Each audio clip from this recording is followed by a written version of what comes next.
I'm Mark Barry. I'm a pediatric orthopedic and spine surgeon.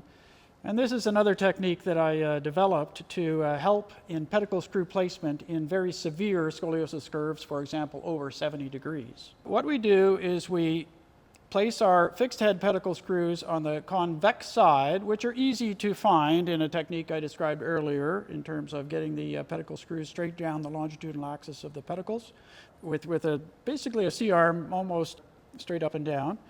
And once those 3 or 4 fixed head pedicle screws are placed around the apex, the most severe aspect of the curve, we can attach derotator levers.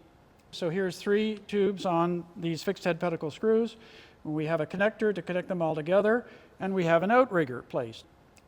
So what we can do is very simply derotate the apical vertebrae simultaneously to bring the concave pedicles into much more anatomical alignment.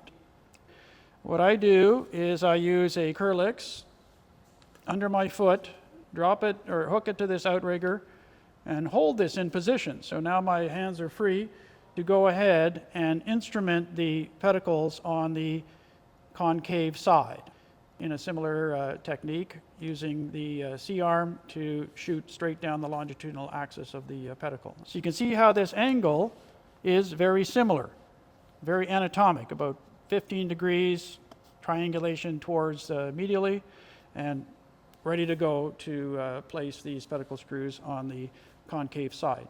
Much easier than trying to access them at an angle like that.